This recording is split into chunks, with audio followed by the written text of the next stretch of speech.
Okay, here we go again. Yet another project. This project is going to take a long time to complete, and here's the reason why. I need new coilovers, and it was weird, kind of a blessing in disguise how I needed them. So I've been driving around, hearing clunk, clunk, clunk, clunk, clunk, every single bump, every single driveway, every single stop along the highways, freeways, whatever, clunking all the time. Came home 3 times. Tore apart the whole suspension. Everything was torqued, everything was in specs. Couldn't find a darn thing until yesterday. I decided to open the hood, take a look one more time. This is what I found, and this is what I've been talking about for a long time. On the passenger side, I don't know if you can see, but the bushings are pretty good, and these are, of course, polyurethane. Now let's take a look at the driver's side. Look what I found. Bits and pieces scattered all over the place. Here we go. See? Bits and pieces. It's very brittle, dried up. It's just disintegrating in my hands. And that's exactly what I've been saying all this time. Polyurethane is good while it lasts, but it's designed to be changed out very frequently. Which brings me to my dilemma now. What kind of coilovers do I get? Do I go with Fortune Auto? Do I go with Olin's? Do I go with... There's so many different others, right? HKS and all these other brands. For the price point, I'm going to go with BC. And it's probably going to take about a week or two to come in. I'm going to go with the DS series. I'm not going to go with the lower base model. A lot of people do the base model just to get the car lowered. The DS series is more oriented for actual, maybe sport driving, I don't know, but it's supposed to be better with the spring rates, the oiling, the valving inside. Just it built a whole lot better. So that's why I got the DS series. Let's check it out. Now it's time to unbox the DS series. When I went on BC Racing's website, their US version, the US side is based in Florida. BC Racing was super good. They answered every technical question. I wanted to know bore length. I wanted to know shaft diameter down to the millimeters. They gave me all the information I needed. That was very critical. I needed that information because I'm going to order a cup kit. BC Racing's DS series took 4 to 6 weeks to produce. The cup kit will take another 2 weeks to produce. Anyway, so that's why this video is going to take a long time, but I'll show it to you guys in a much shorter time frame. Unboxing now.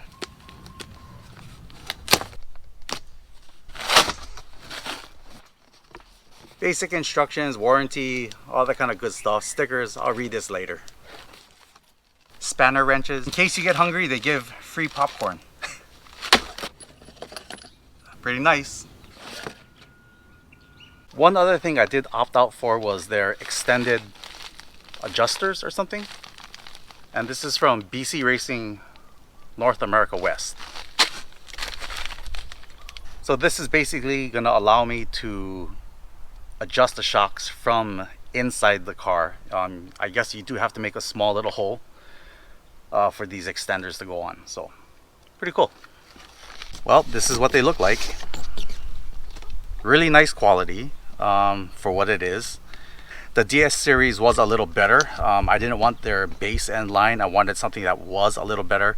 So you get better internals, better valving, better spring rates, better materials. Everything is just better with the DS series, and you're gonna pay a little bit more, but it is what it is. I needed to unbox this first before I ordered the cup kit. I needed to know the shaft size, I needed to know the inner spring diameter, and I needed to know the outer spring diameter, and that's so I can order the Aircup kit. Stance is another company that is extremely good with communication. They answered all my technical questions, again, because I have a ton of questions for these guys, and I probably bombarded them with about 20 to 30 emails. So with the help of Stance, I was able to choose the proper Aircup kit. I'm going to go with front, back, solenoids, air tanks, and all that kind of stuff. So we'll go through all that. Let me go online and show you what I'm going to order right now. All right, so like I said, I've been emailing them back and forth a ton. This is from Stance Parts in the Netherlands. Okay, so he gave me, based on our conversations, a website to click on to choose option. Here we go. This is why I needed to measure the coilover. Choose option. It is a 12.5, and they replied to me really fast. 12.5 front and rear. Add to cart. Wait, it's Black Friday, so there's some kind of sale. I need to go back to the website and click on it. Alright guys, anyway, let me finish this up and I guess we'll get started on the rest. I'll be right back. So there we go. The stance cup kit has been ordered. Total came out with, it said free shipping, but it came out to $1,015. So we'll see in 2 weeks when it gets here. That's the coilovers, that's the stance cup kit, and we'll do the install 2 weeks when it gets here. See you guys then.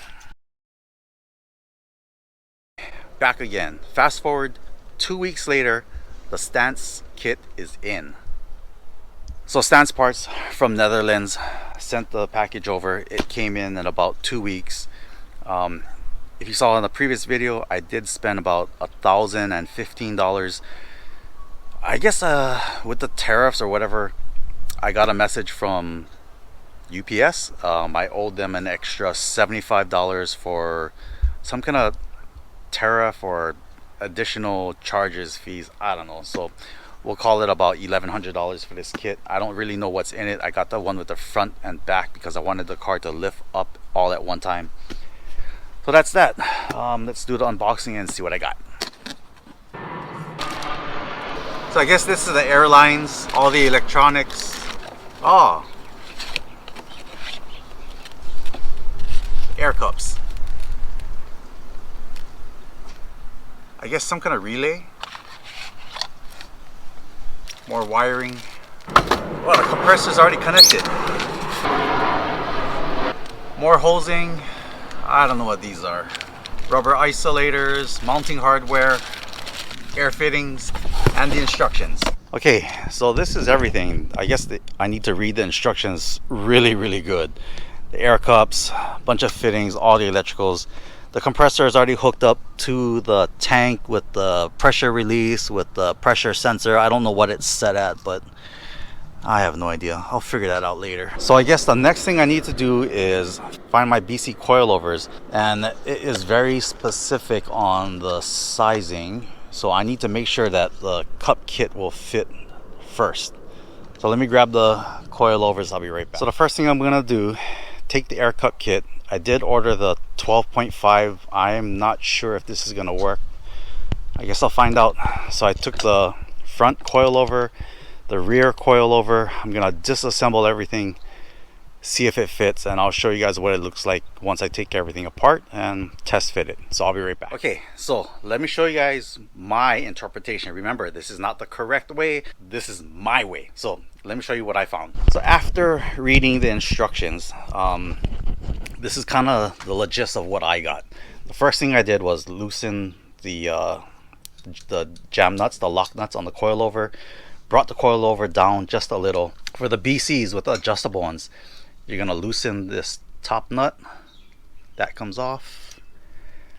Loosen the main nut, that comes off. This little spacer with the rubber washer thing connect. Ooh, it's pretty cool. Anyway, pull this top piece off. All right, top piece comes off. I'm gonna pull off the spring just to show you guys what I kind of found out, which was pretty neat. This little spacer in here, you're gonna leave that on. So again, remember, we're gonna leave that spacer on. This is why you needed to measure, the instructions say to measure your inner diameter and the outer diameter of the spring itself. That is very critical. Here's why. And I needed to measure the shaft diameter also. My shaft size was 12.5. Not my shaft size, but the coilover shaft size was 12.5 millimeters. That's important, remember, because it needs to fit through that hole.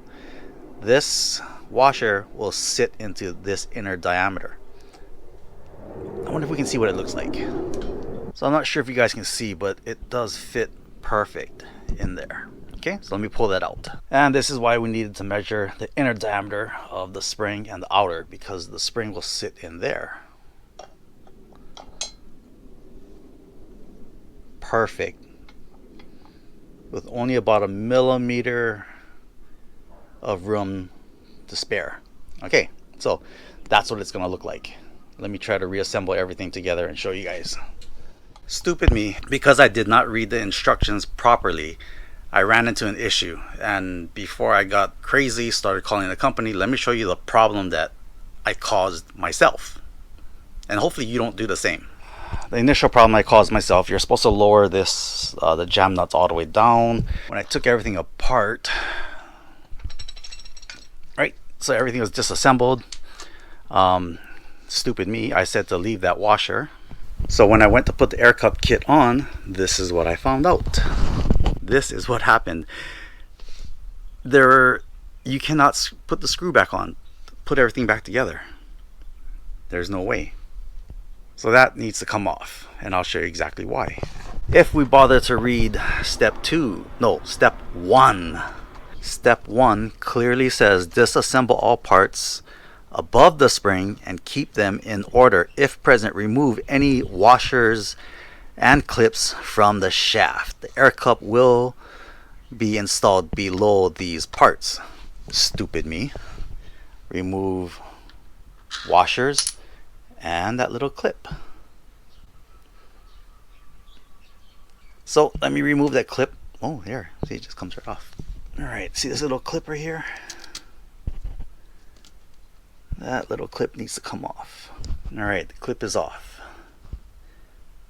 Now let's put everything back together and see if it works. Well, will you look at that? Now it fits. Great. Just great.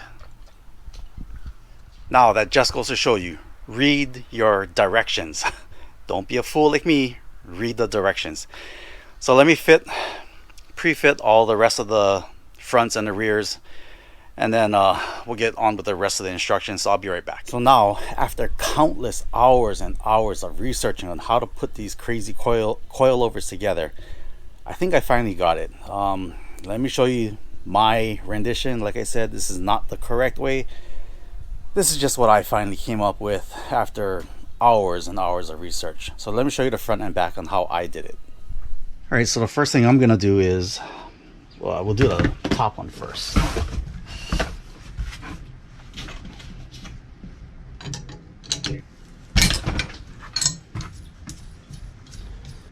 Some guys will put some kind of grease or whatever on the threading just to protect it, some anti-seize. I'm not gonna do that. I found it easier to grab one of these small itty bitty little crescent wrenches to take off the nut on the top.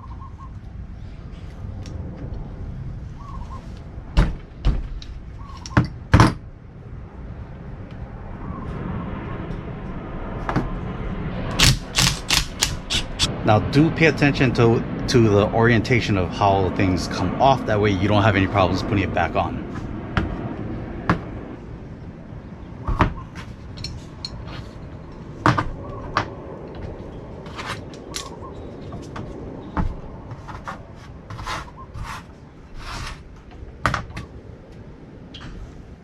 Just get a little rubber mallet and knock this part off.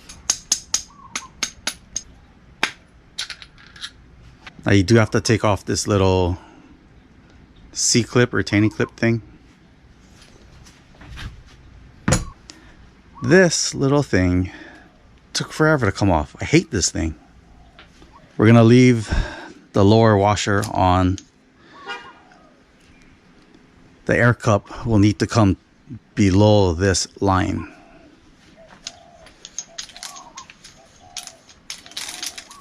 Now it doesn't matter, they're both the same. There is no front and back. It does come pre-greased, but for me, I'm gonna put a little, I'm not sure if there's some kind of grease on the inside of the hole for the O-rings. I'm gonna put a little extra plumber's multi-purpose grease. I don't think this is petroleum based, so it should be safe for O-rings. Now the top ring will not fit, so we're not going to use this. The instructions do say to trim this down to roughly 15 millimeters. 15 millimeters is approximately the size of one of these rings. So I'm just going to grab my knife, cut this off.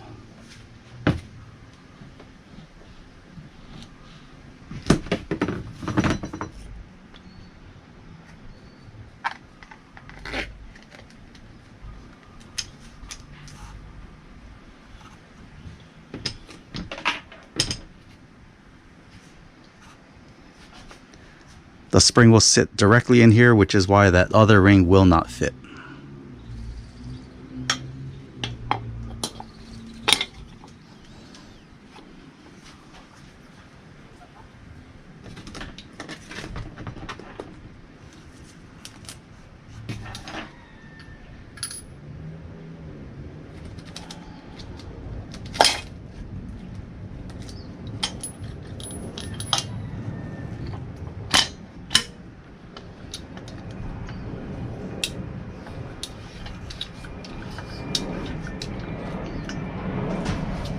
All right, remember, we need to come below the retaining section for that C-clip thing.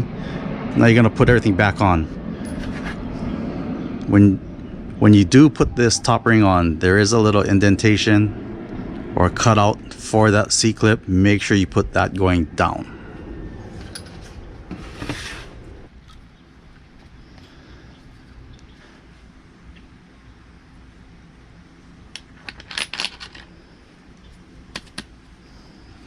All right, the stance air cup will come up and fill this gap when you put tension on the lower spring.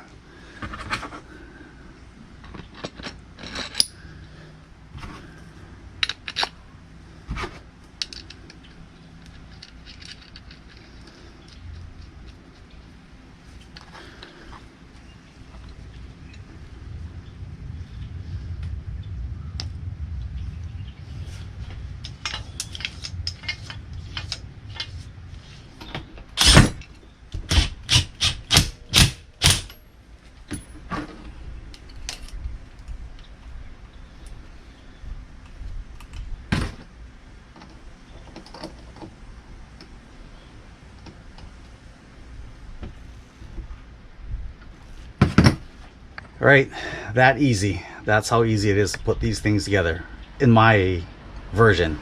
Like I said, I don't know if this is the correct way, but this is how I ended up doing it. I'm gonna do the other side of the rear and I'll be right back. Well, a little change of plans. I did set up the rear, I set up the front, everything is set up. It's all ready to go into the car now. The only thing I need to do, because I'm gonna run all the air lines, the power, everything, I'm gonna run it on the interior of the car. That way I don't ever have to deal with heat, I don't have to deal with oil, road, water, whatever. So I'm gonna plan to run everything on the interior of the car. That alone will take a lot more time of the video. I don't want to waste any more of you guys' time, so we'll call this on part 1 for now, and we'll get back on part 2 tomorrow or later on this week. So thanks again everyone for sticking around. I hope this helps. I'll see you guys on part 2.